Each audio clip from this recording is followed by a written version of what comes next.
Okay. Thank you, everyone. Welcome to today's meeting on the 6th of June 2025. Please note this will be live broadcast meeting and will be available to view on the Combined Authority YouTube channels. And please, everyone, when speaking, use your microphones. Thank you very much. Item 2 is the apologies for absence. Are there any apologies today, Elizabeth?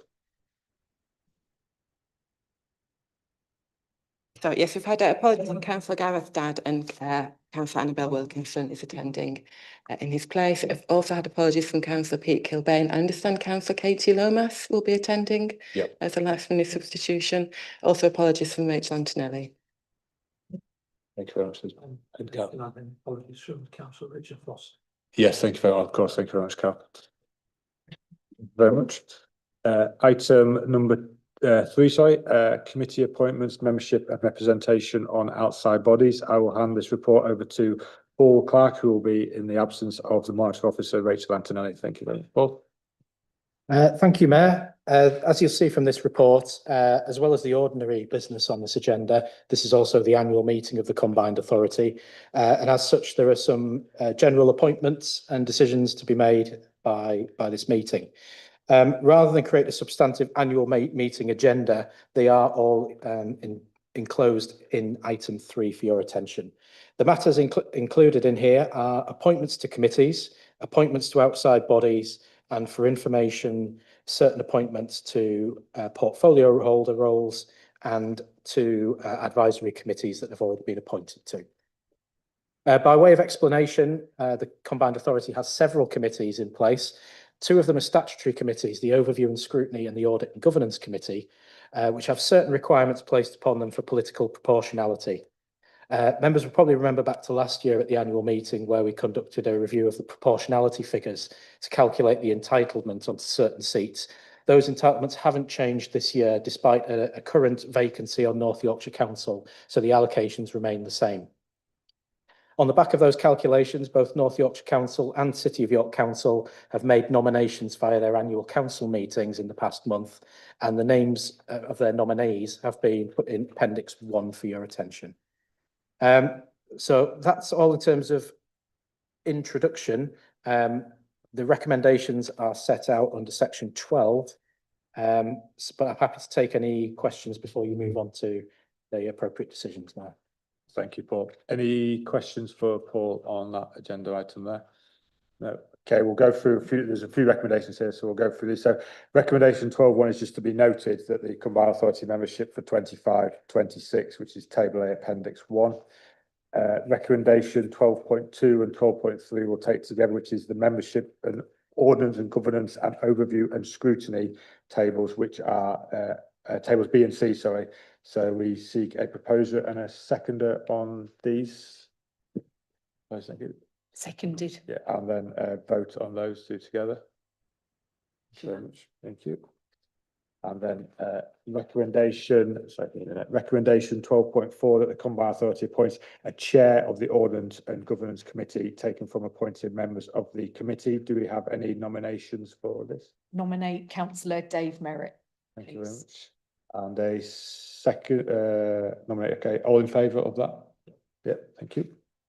And then 12.5 is that the Combined Authority appoints a vice chair of the Ordnance and Governance Committee, taken from the appointed members of the committee. Do we have a nomination for this position? Can I nominate Councillor Cliff Lunn? And all in favour? Seconded.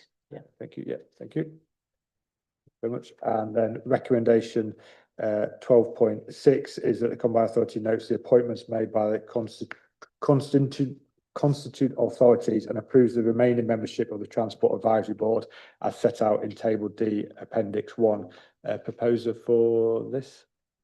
I'm happy to propose that. Could I just also make a suggestion that yes, in future we actually just nominate the relevant post holder rather than have a person by name? I agree on that. Yeah, absolutely. We can certainly do that. Yeah. Paul, let's come in on that. Yeah, just to clarify, in terms of the invitation that went out to the 2 constituent councils, that did ask that the executive members from each council for the transport portfolio holder area would be nominated to that role. So if members are happy to make a slight amendment that we appoint to the role rather than to individuals, that might give member authorities a bit of flexibility in future if any membership changes. Agreed. Happy with that, yeah, happy with that, yeah. So just on 12.6, a proposer and a seconder on that, and then move to a vote, please. Seconded. And then vote on them. Thank you very much. Thanks for that clarification, Paul. Recommendation 12.7 is just to note that the Combined Authority notes the membership of the business board as set out in table E Appendix 1, and 12.8 is note that the Combined Authority notes that the mayor's appointments of the housing and transport portfolio holder roles there as well, so just to be noted. Recommendation 12.9 that the Combined Authority approves the appointments to the outside bodies for the municipal year of 2025 and 2026 as set out in table F Appendix A proposer and seconder on those. Proposed. A vote on that. Thank you very much, everyone, for those. So that was a bit of a long-winded one, wasn't it? But anyway, thank you very much. Okay, Item 4 is agenda item 4 is the minutes of the meeting held on the 7th of March 2025. Our members are happy with the correct record of those minutes there? Yes, yeah, sure. Item 5 is it? Sorry, item 5 is the declarations of interest. Are there any declarations of interest? No, thank you. No.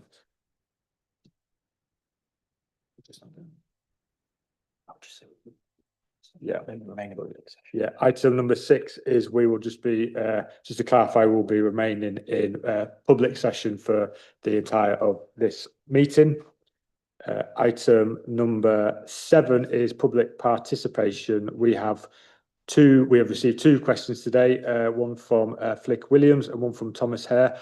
Flick is in the room, so please come forward there, and Thomas isn't here, but we'll read out his question and answer that as well. So thank you very much.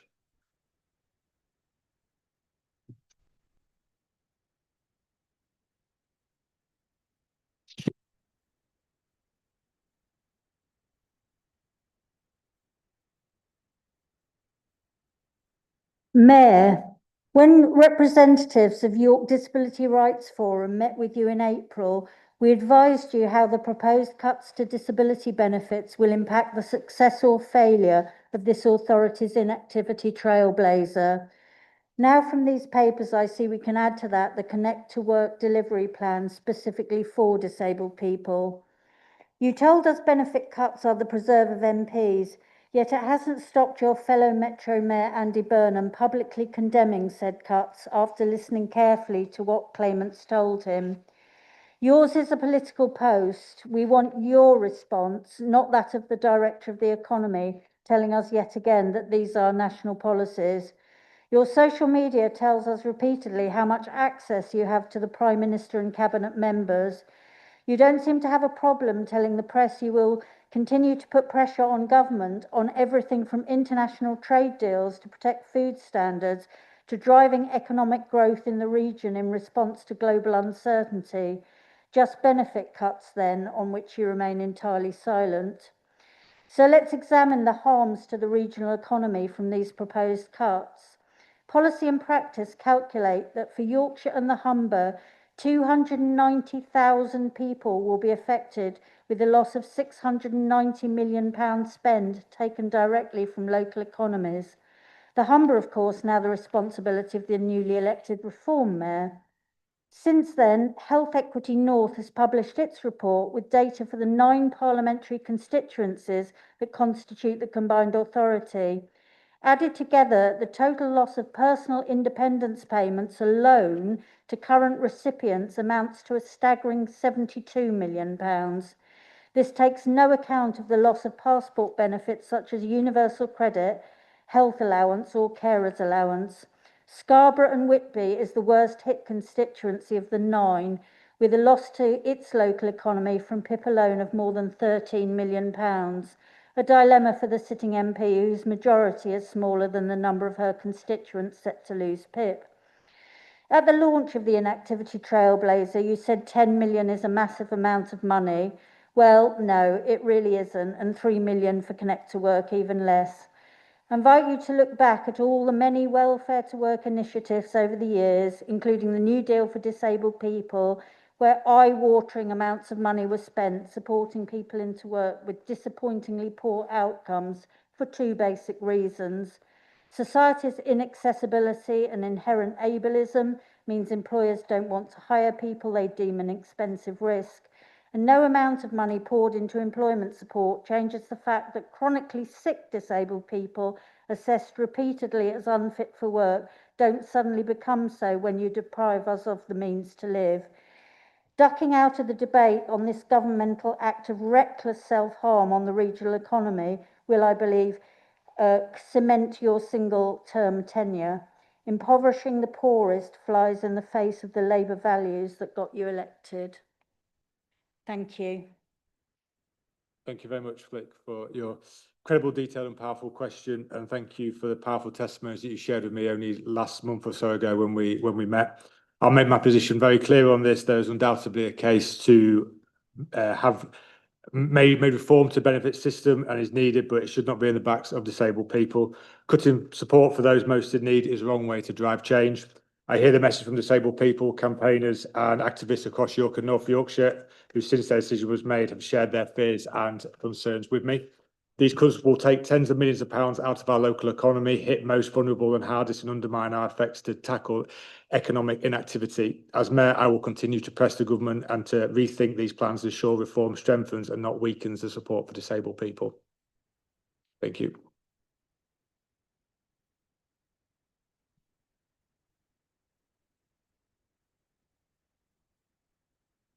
We have a second question from Thomas Hare, who is not with us today, but Elizabeth, if you may mind reading the question. So we'll do. So question for Mr. Hare.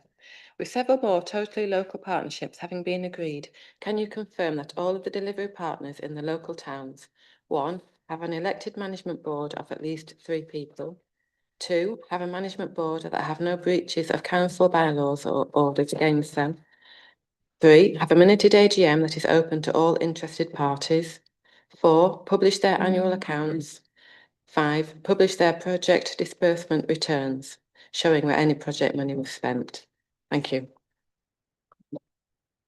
Mayor, can I just ask some clarification? What was that question concerning, Elizabeth? I didn't quite hear the first part of it. It was in relation to Totally local partnerships. I understand it's okay. is it in the Mayor's? Yeah, they've awarded initiative. money from the High Street Fund. So just sorry, should have made that clear. Sorry, Councillor Douglas. Thank you for your question, Thomas. We're going to take this query away and look through it thoroughly and respond to you fully in writing as soon as possible on that. Thank you very much. Agenda item 8 is Mayor's update. That's me. Just a few bits and pieces. We've got quite a lot to go through, so I won't keep everyone too long on this, but just to outline a few bits that's happened over the last couple of months. So I attended UCREEF, which is the UK Real Estate Investment and Infrastructure Forum.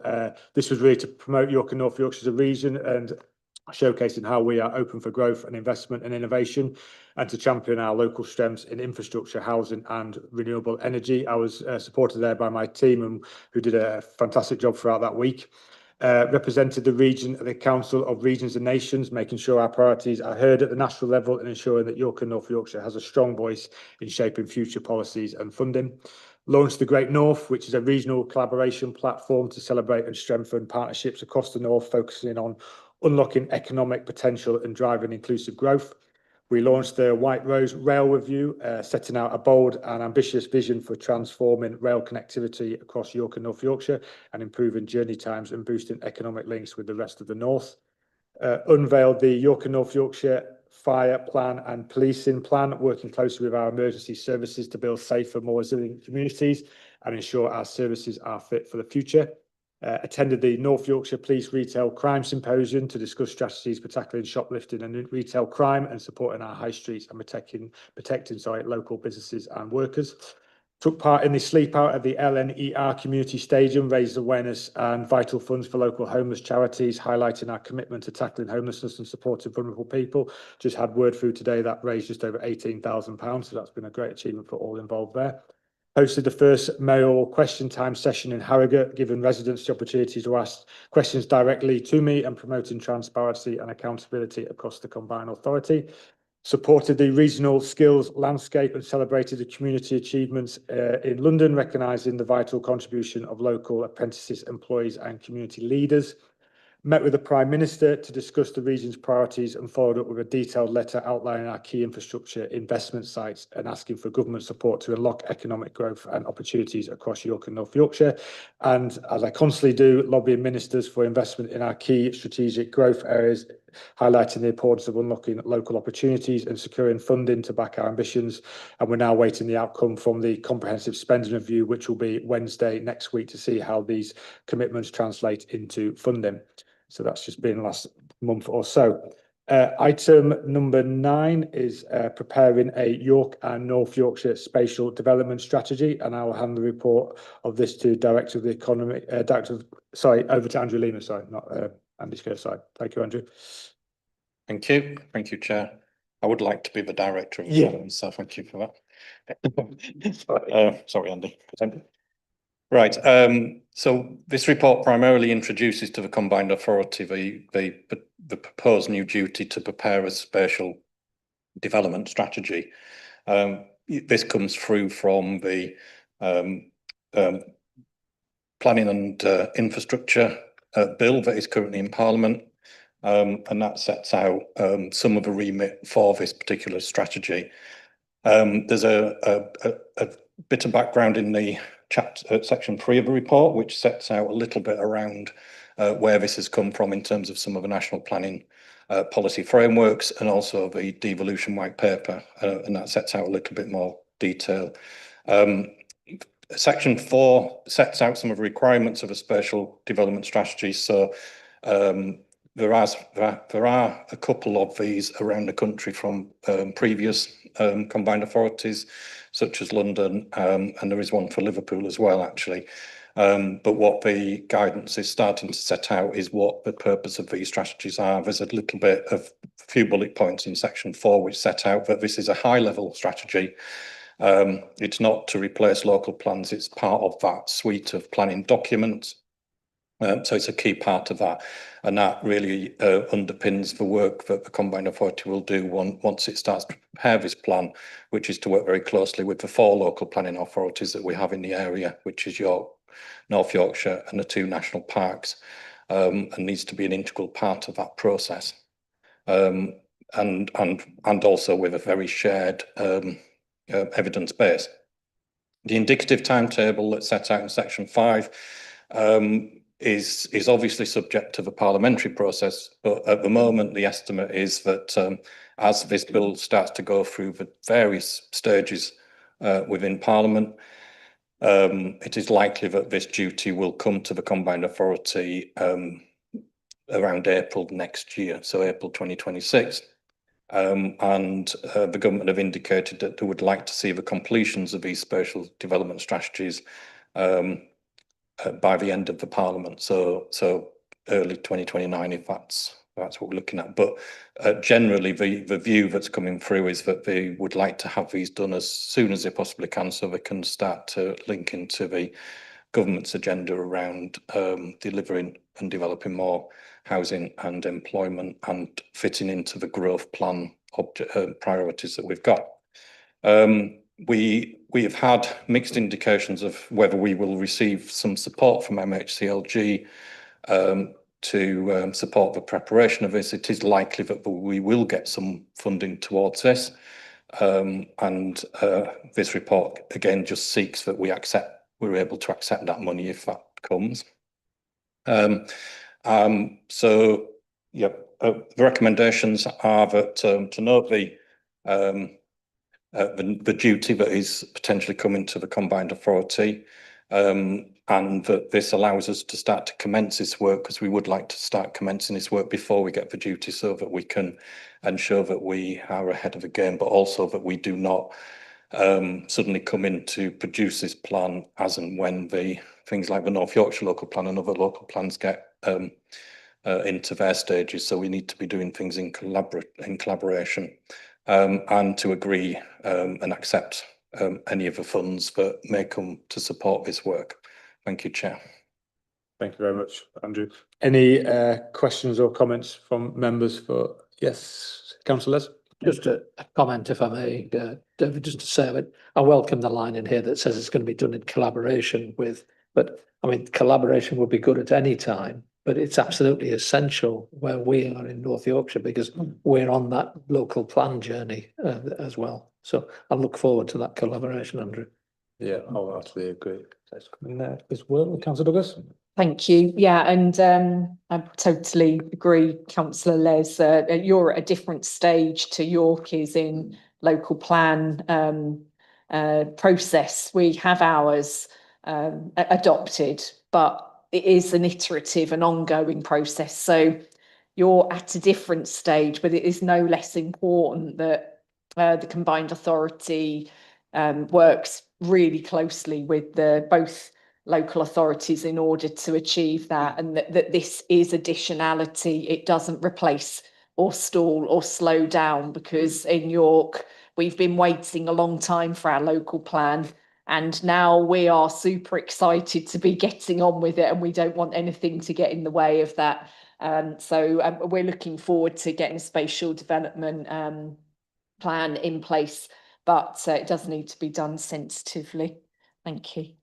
Absolutely, and the whole combined authority only works when we work in collaboration and work collectively. So I think that's probably mirrored across everything we do, quite frankly. So thank you, Andrew, for that. Would you like to put that, Andrew? Sorry, yeah.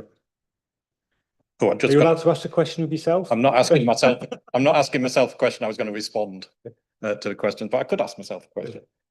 No, I'm just going to respond to the collaboration, just to indicate to members that we've already started to have that dialogue with both of the planning authorities and the two national parks, actually, but primarily the two main planning authorities, around how we can share very much the work that's going on in terms of the evidence gathering, the commissioning of various reports. So what we need to ensure is we're not going out procuring or commissioning separate documents as part of this process, but we're very much in keeping.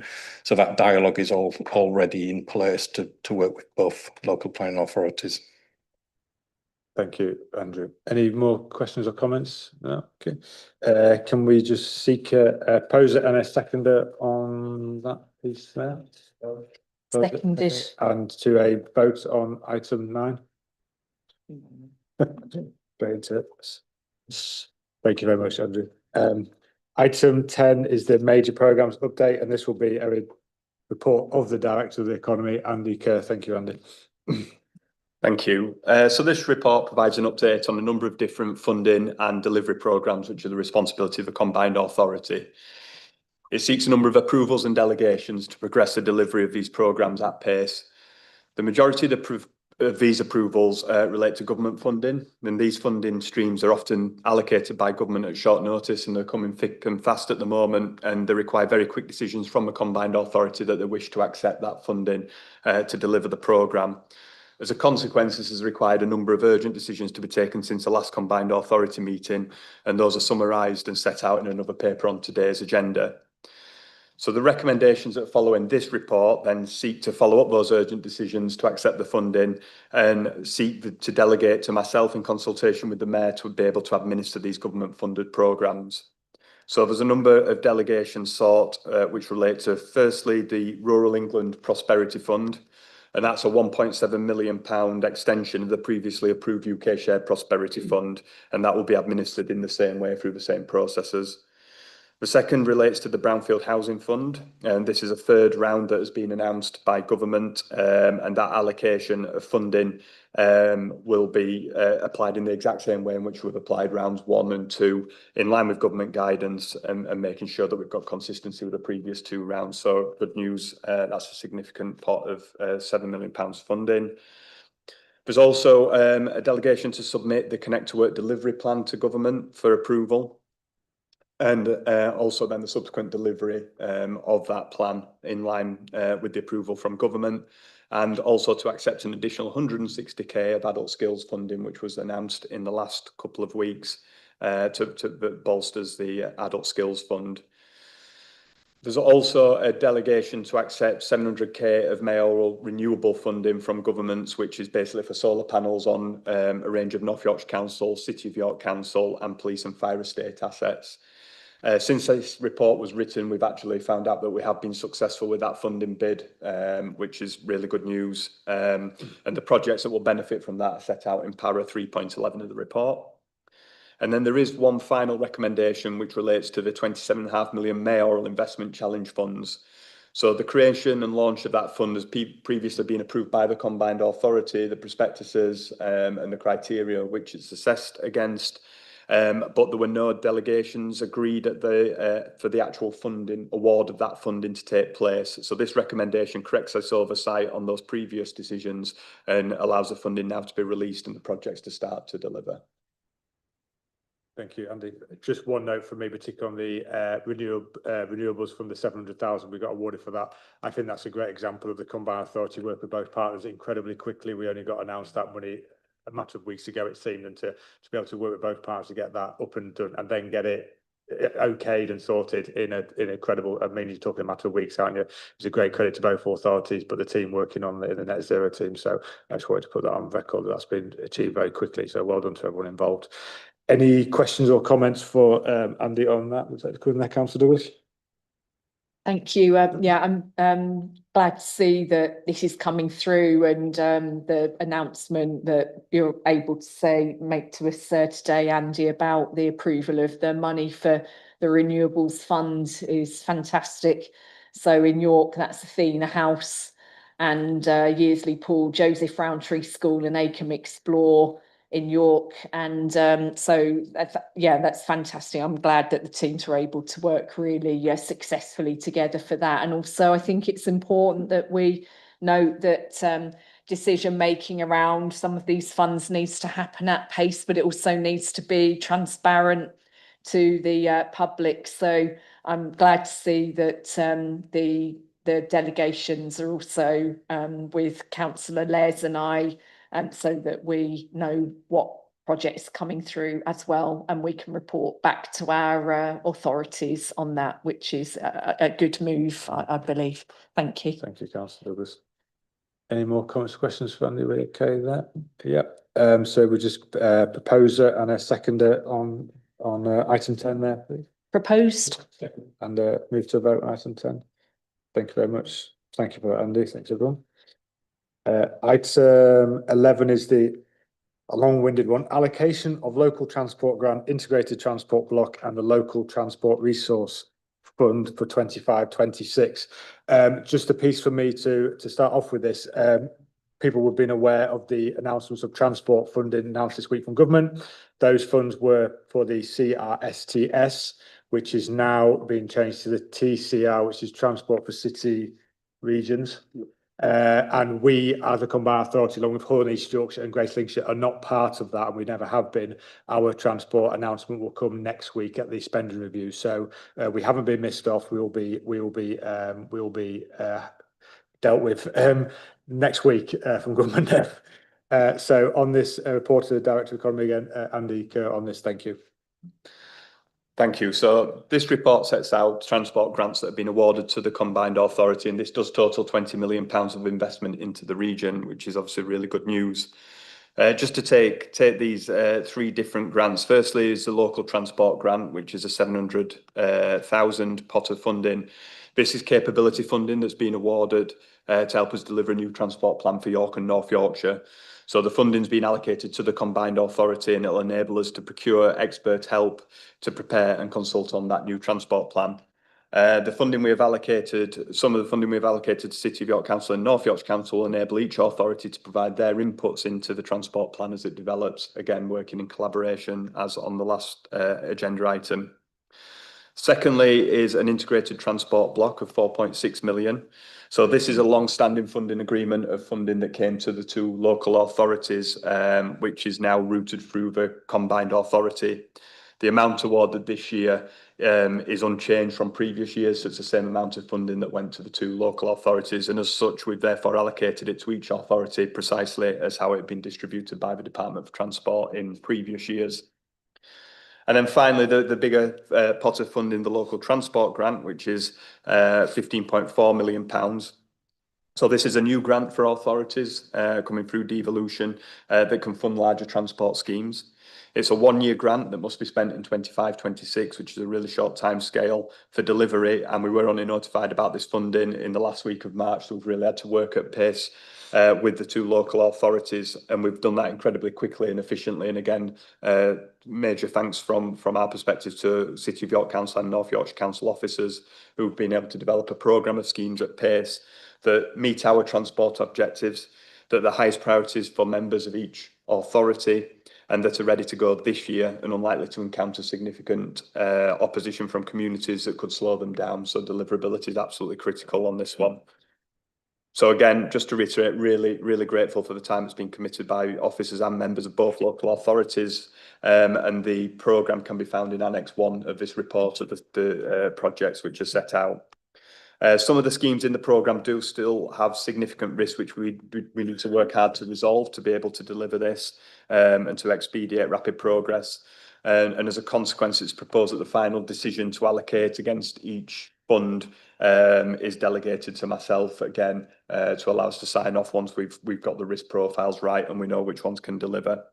We have added a layer of over-programming to that end to make sure that if any of the schemes can't progress as planned, that we've got scope to make sure that we spend the full 15.4 million amount. So the outcome of that is a programme that offers a good balance of lower and higher risk schemes, that's provided an appropriate split of funding between the 2 local authority areas, and it offers both councils a significant programme of new and expanded schemes that they can start to deliver on the ground. Thank you. Thank you, Andy, for that. And I think, again, a classic example of getting money in very quickly and the team working collectively with both authorities to be able to work that up and get that out and deliver very quickly is a great sign again. Any questions or comments for Andy on the transport? Councillor Douglas?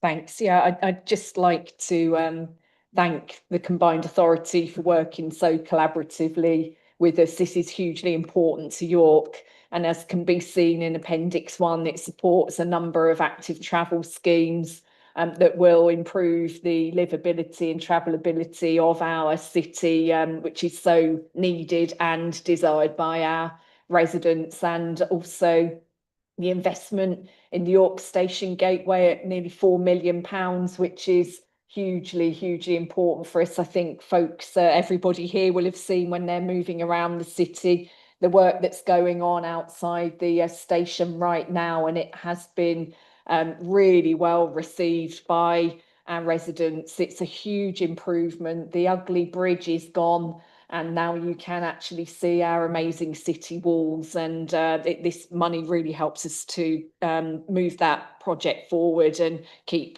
seeing those benefits come through to residents. So thank you for that, and we're really looking forward to seeing the finished project.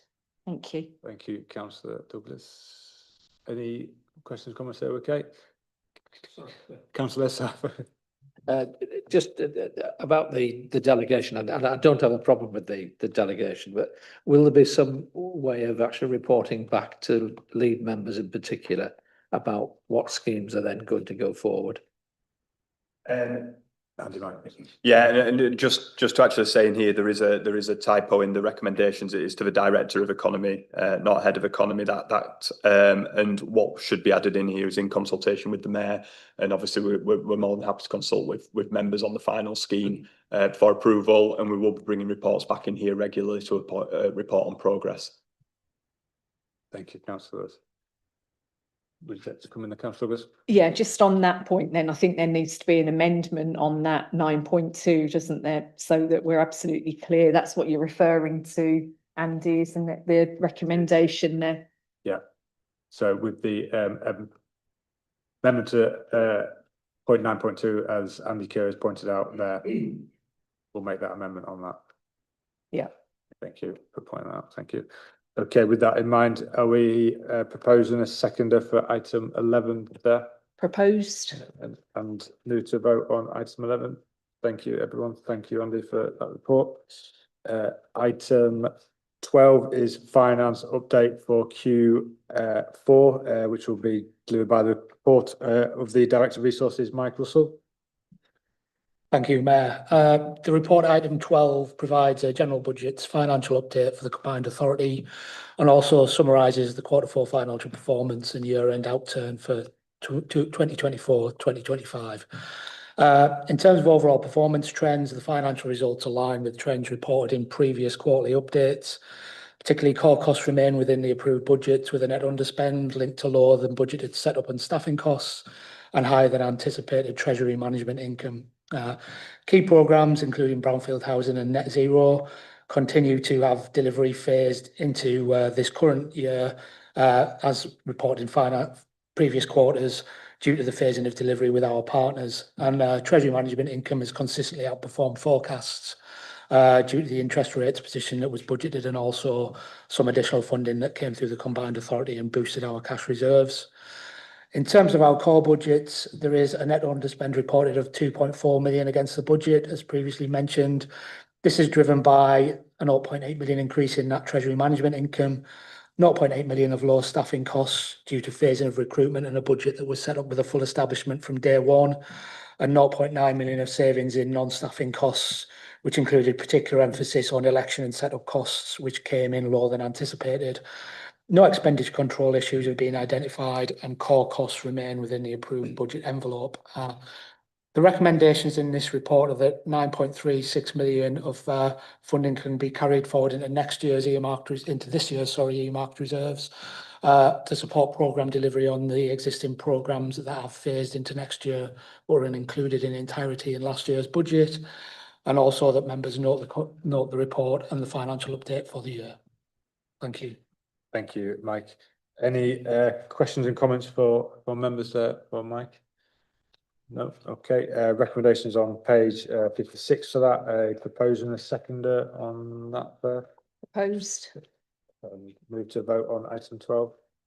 Thank you, everyone. Thank you, Mike. Item 13 and 14 together. The Treasury management strategy of 2024, 2025, and then 25, 26. Again by Michael. So if that's okay, Mike. Yeah, thank you, Mayor. Firstly, I'll start with an apology on this item. There was a mistake in terms of publication of the papers, and a covering report that was meant to be attached to this Treasury management item was omitted initially and has been included in the supplementary pack. And I'd like to take members and the public to that report initially and then take them through the items 13 and 14 that are in the published reports and agenda pack. In terms of the covering report, it provides the general budget's Treasury management strategy for 2025-26 for approval, which is that item 13 of the main pack of the papers, and presents the general budget's Treasury management report for 2024-25 as a summary of the Treasury management activities in that year at item 14 of the main pack. This follows the requirements of the Prudential Code for Capital Finance and Treasury Management, and both reports are being considered and endorsed by the Audit and Governance Committee, which provides general oversight and Treasury management for the combined authority. Policing and fire Treasury management is monitored via the separate governance streams outlined in Part 9 of the CA's Constitution. If we move on to the Treasury management strategy, which is item 13 in the main pack, page 59, this sets out the Treasury management strategy for 2025-26, including investment priorities and financial risk management. It ensures compliance with the SIPFA Prudential Code and provides a framework for managing cash flow investments and any future borrowing needs. The authority holds significant cash balances, and this requires a structured investment approach, and this is currently outsourced to North Yorkshire Council under a service level agreement, benefiting from their wider expertise. The combined authority team identifies surplus liquidity for investment and transfers funds to North Yorkshire Council for investment on our behalf. Therefore, our investment policy and creditworthiness policies are aligned with those of NYC, prioritising security first, then liquidity, and then yield to ensure financial stability. We have no current borrowing as a combined authority, but borrowing strategies are summarised in the reports in case future capital financing needs arise. and prudential indicators which set limits on potential future debt exposure are yet to be calculated for general budget of the CA, and these will be set alongside any future borrowing decisions and will be subject to formal discussion and approval by the combined authority as they arise. The Audit and Governance Committee have reviewed these reports and supported the approval of the Treasury Management Strategy. They recognised also that the Treasury management arrangements might change in future and shift towards a more organisation-wide structure as the overall organisation governance merge. So the recommendation around item 13 on the agenda is that the combined authority approves the Treasury Management Strategy for 2025-26 and the associated prudential indicators. Thank you very much, Mike. Any questions or comments for Mike on those two there? Yeah. Are we happy to? We need to take item 14 as well. So yes, sorry, yeah, you want to go for that as well. Yeah, sorry, Mike. So the second Treasury Management paper in the pack is at item 14 of the published pack, page 143. And this is the Treasury Management report, which looks at the performance for 2024-25. Across the year, cash balances have fluctuated between 11.5 million and 64.7 million at the maximum throughout the year. Peaks were driven by highways capital allocations, which were transferred to North Yorkshire Council and City of York Council following receipt. Interest earned over the year totaled 1.334 million to the year ended 31st of March 2025. Returns have consistently tracked above SONIA, which is the Sterling Overnight Index Rate, and Bank of England base rates, and investment yields fluctuated in response to anticipated changes in the base rate. Average, as I said, average monthly returns outperformed SONIA between 12 and 32 basis points. Borrowings, no new borrowings were undertaken, and the combined authority does not have any borrowings for the purposes of its general budget at the moment. The comments from the Audit and Governance Committee were that they suggested that a future metric be put in place to track uninvested cash balances in the general budget to ensure we're investing promptly, and that will be addressed as we move through the next year. So the recommendations to the combined authority is that this combined authority is asked to receive this report for information. Thank you very much, Mike. Any questions or comments for Mike on those? Are we happy? A proposer and a seconder on those there? Seconded. And then move to a vote on that. Thank you very much. Thank you, everyone. Thanks, Mike. Item 15 is risk management. Again, report of the Director of Resources. Mike, thank you. So thank you, Mayor. Item 15 is the risk management update, which is at page 149 of the pack. The purpose of this report is to update the combined authority on the progress of implementing a risk management strategy, processes and controls across the combined authority, and incorporates findings from the Audit and Governance Committee review, which took place on the 22nd of April this year. It seeks approval of version 1 of the risk policy, procedures and risk appetite statement, and includes the draft risk register, which is initially focused on the general budgets, corporate core services and economy directorate.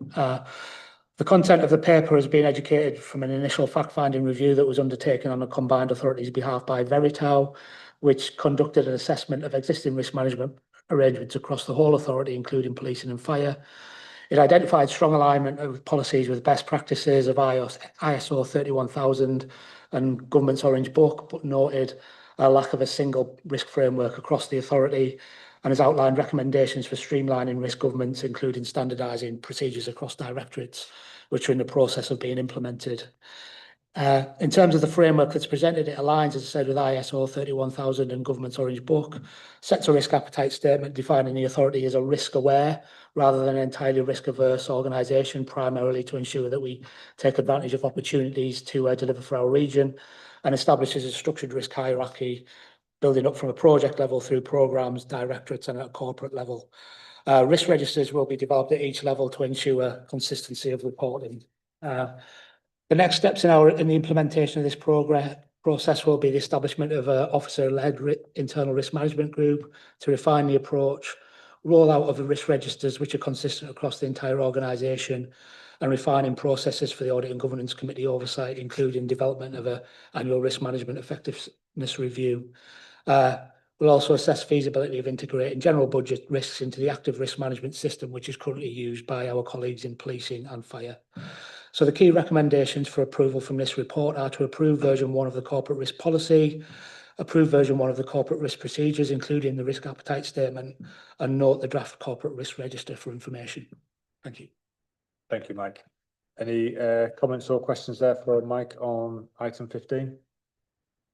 Happy, okay, proposer and seconder on that, thank you. Proposed. Thank you, and move to a vote there. Thank you, everyone. Thank you, Mike, for that. Item 16 is governance matters, referrals from committee, approval of common seal and change of meeting date, which I'll hand over to Paul Clark. Thank you, Paul. Thank you, Mayor. Yes, this is another standing item on the agenda, which just picks up various governance matters that require approvals that are reserved to combined authority members. As you've said in your introduction, this asks for several decisions. The first being a ratification of decisions taken by the Audit and Governance Committee on the 22nd of April, and they are as follows. AG 2457, a review of the Constitution. This is a section which permits substitute membership on both Audit and Governance Committee and Overview and Scrutiny Committee. The full wording of that is available in Appendix 1. A updated correspondence and corporate complaints policy at AG 2458 and at AG 2459, a whistleblowing policy covering the central economy and policing fire and crime team. The second element to this report is seeking a delegated authority to the monitoring officer to approve a revised common seal for the combined authority. That's the seal that's attached to grant funding agreements and deeds and other legal documents. The final item is a little bit of housekeeping around meeting dates. One is to approve a change of date from the 25th of July combined authority meeting to the 18th of July, and in addition, the 27th of June meeting to move to the 30th of June. So that's all in terms of the content of the report. Happy to take any comments or questions. Otherwise, quite happy for you to move it, Chair. Thank you very much, Paul. Any questions or comments there? Councillors? Thank you. I mean, it's perhaps more appropriate if I'd done this at the previous item, but at our council, I frequently thank the audit committee for the work that they do, because if they don't do it, then we executives have to do it, and that would take us an awful long time. So yeah, I'm always grateful that they actually go through that that process on our behalf. Yeah, So, yeah, well said, Councillor. Thank you very much. So recommendation list, are we happy to propose and a seconder for this item? Seconded. And then move to a vote on that. Thank you very much. Item 17, reporting of urgent decisions. Again, in the absence of the Marsh officer, Paul Clark will take us through this item. Thank you, Paul. Thank you. Yes, this item has already been introduced in part in the Director of Economy's report earlier in the meeting. This is providing for information decisions taken by the Chief Executive under urgency arrangements in consultation with the relevant members since the last meeting of the Combined Authority. As you're aware, it's several months since we've had a Combined Authority meeting on the 7th of March, so we've had several decisions that have been taken under those arrangements. They are set out in 3.5 of the report, but what I would draw members' attention to is the supplementary paper that was circulated yesterday, which included an additional decision that was taken last week after the papers had been published. That decision being the submission of an application to the Department for Science, Innovation and Technology for the creation of an AI growth zone in the region. That decision was taken on the 30th of May. Again, happy to take any comments or questions. Otherwise, I'll hand over to you, Matt. Thank you very much. Any questions or comments for Paul on that? No. Okay, proposer and seconder on that there. And move to a vote. Thank you very much. Thank you, Paul, for that. I'll just turn this thing off, coming in again. Item 18, forward plan. Paul Clark again will present on this item. Thank you very much, Paul. Thank you. Yes, members will have had the copy of the forward plan that was attached to the paper. I must apologise, it's changed quite significantly since the papers went to print.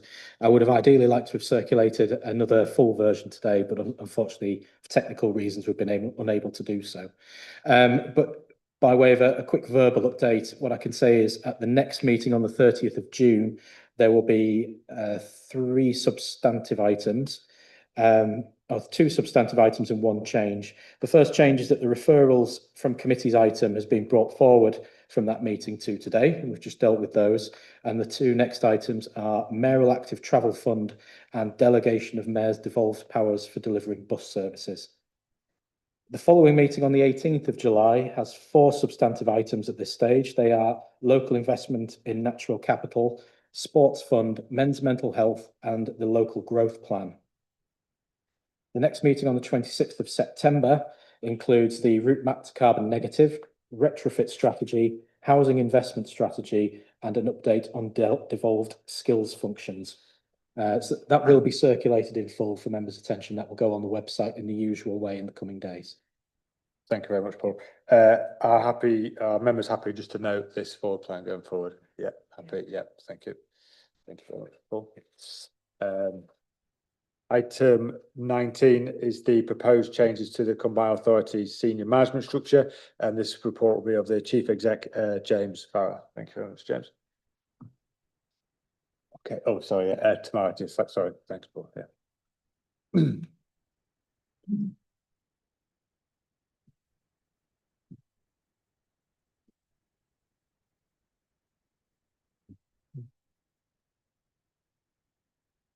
Thank you, Mayor. So the members will recall that when the Combined Authority was created, we set up a senior management structure which had a chief executive, the statutory officers of director of resources and monitoring officer. There was a director of economy, a head of HR, and a corporate director for police, fire, and crime. Subsequent to that, or beneath the corporate director for police, fire and crime, sat a further 3 directors within the Police, Fire and Crime Commission office. Subsequent to that, we then made the corporate director for police, fire and crime redundant on the 30th of December. And since then, I've been undertaking a review of that directorate with the 3 remaining directors all reporting directly to me. So this paper just sets out, if you like, my proposals going forward around that, and also reflecting the additional kind of work of the Combined Authority. So just kind of working through logically. Alongside that review, as a leadership team, we've also now published a target operating model for the Combined Authority, or we prepared one, and that sets out a strong central services function within it. So one of the proposals is that we create a new directorate within the Combined Authority, which is central services, which brings together HR, the monitoring officer and legal function, and the finance function, which Mike, as Section 73 officer, creates. Also, as part of the police, fire and crime review of that directorate, there is a consultation currently underway with those staff, with a proposal that a single director supported by 2 heads of service, which are created within that. And that consultation is currently underway within the relevant staff members who are affected by it within the police, fire and crime. So the proposal is to change the Office for Police, Fire and Crime Commissioning into the Directorate for the Police, Fire and Crime Directorate, with a single director supported by 2 heads of service. And that consultation is currently underway. And then alongside that, there's, as part of that function, significant additional responsibility then sits with the monitoring officer, which was previously with the corporate director of police, fire and crime. So reflecting that additional responsibility for the monitoring officer, which is currently head of legal, the proposal is that that becomes our director of legal for the Combined Authority, and a review of that post is currently underway. And then finally, moving forwards, we're also reflecting the additional responsibilities for the Combined Authority with relation to transport. And as the Mayor referenced earlier, the negotiations that are on with government. So the proposal is to operate a change where we had a previous head of transport to make that a director of transport in order to lead that work for the Combined Authority as we move forward as an organisation. So that will then give a structure within the Combined Authority, a management structure of myself as the chief executive.